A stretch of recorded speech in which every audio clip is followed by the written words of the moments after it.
Good afternoon, friends, neighbors, countrymen, and barrel-chested freedom fighters all over the world. Got the old Paratrooper here.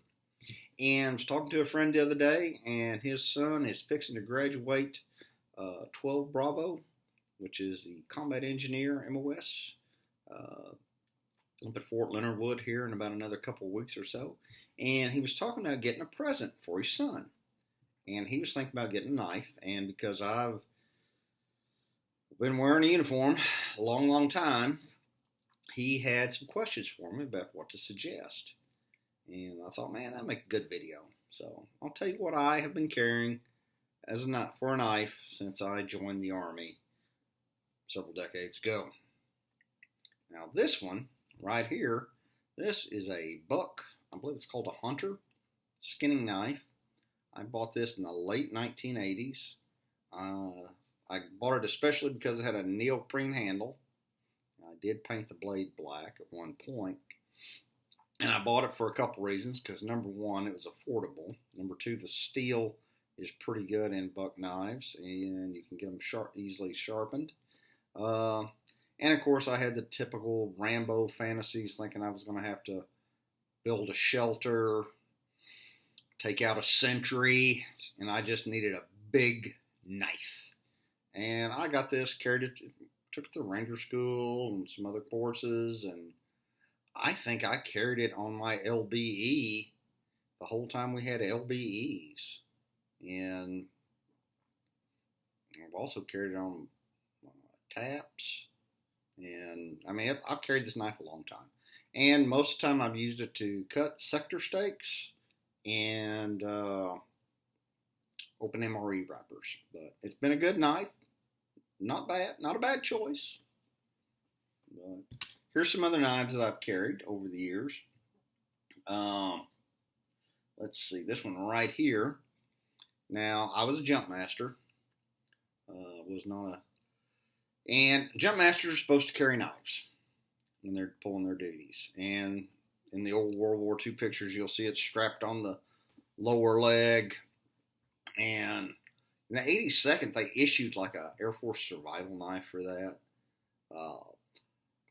Now, by the time I went to jump master school, we were wearing the ACUs, which has a little pocket. And I always thought carrying a knife down there above your ankle on your calf was just uncomfortable and unwieldy. So what I did, I bought this Benchmade right here. And that's what I used. I would slip it down in my pocket. And this one's actually D2 steel. So if you're going to buy a custom knife or a knife where you have some options, get D2 steel. It's easy to sharpen, holds an edge a long time. And I actually got this one, specifically got this one in blaze orange, because I knew I would probably drop it at some point and wanted it to be easy finds. Or I'd be looking in a bag and stuff that's got like dark handles, they can be hard to find. Which, here's another knife that I carried. I often carry a single blade clip knife pretty much all the time in my civilian mode. And I like this type of knife. And this is a knife that I could wear whether I got Levi's on, shorts on, or even a suit. I could slip it at my belt line and nobody knew that I had a knife. And this one's a Columbia River knife and tool. Had a little bit of wear and tear on it. I've had 2 or 3 of these. Best way to get a knife is to follow me around, because I'll probably lose it and you can pick it up then. But I've carried these, Spydercos, Benchmades, Gerbers, even old timers, Charade. I've had a bunch of them. Here's another knife. I think he was thinking about getting something like this. This being another Columbia River knife and tool. I think I bought this one in the PX at Camp Liberty in Iraq. And then I carried it in a holster, my pistol belt. And I think from one trip in Afghanistan with the Army. Um, so we've got that.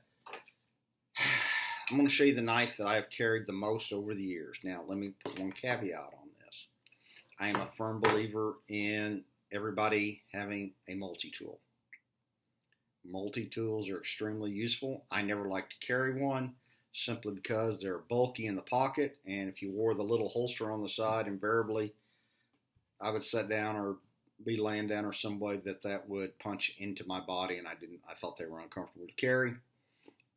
And quite frankly, for a long time, I stopped carrying a multi-tool simply because I knew all the privates would have one. So I just didn't carry one that often. Although I usually had one in my rucksack, and then I started carrying one on my plate carrier. All right. Now this is the knife that I have carried and used the most over the years. And I think I've had this specific one and been carrying this one for about 20 years. This is a Swiss Army knife, and I've got a piece of parachute cord and a little tiny snap link or carabiner that hooked on my pants. Didn't lose it, and I had one previous to this, and I gave it to a nephew as a memento. And that one I'd carried into Panama, Desert Shield, Desert Storm, Ranger School. And then I gave it to him, and I got myself another one. Great knives. Now, why do I like these knives so much? Well, it is not the steel they use in their knife blades.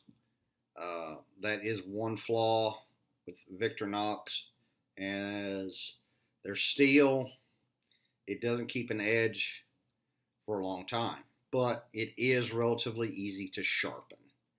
And I've used this one. I've actually used this small blade quite a bit. It's really handy to clean doves and other small game.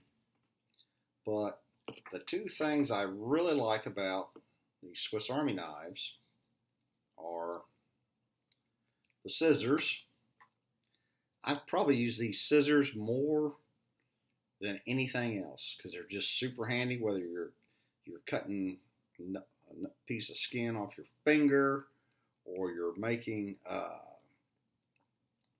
cutting moleskin for blisters, or you're cutting out acetate to layer on a map so it's waterproof, or you're just opening MRE wrappers. It's just super handy. And the other thing I like on it, and if I get a Swiss Army knife, it always has scissors, and it's also got a saw. Which, if you'll notice, they've got some pretty aggressive teeth on there, and they work pretty well. I've cut a lot of sector steaks with them. And if you have to cut a breastbone of like a deer or an elk or an antelope, they work really good for that too. So, what I suggested to my friend was get him a good Swiss Army knife. I donated a piece of parachute cord, and I think I had an extra snap link. I said, give this to that young man and tell him to go forth and do great and glorious things in a bold, dynamic, risk-taking manner. So there you go, friends, neighbors, and countrymen. Hope you've enjoyed it. Continue to train, watch your six, and God bless America.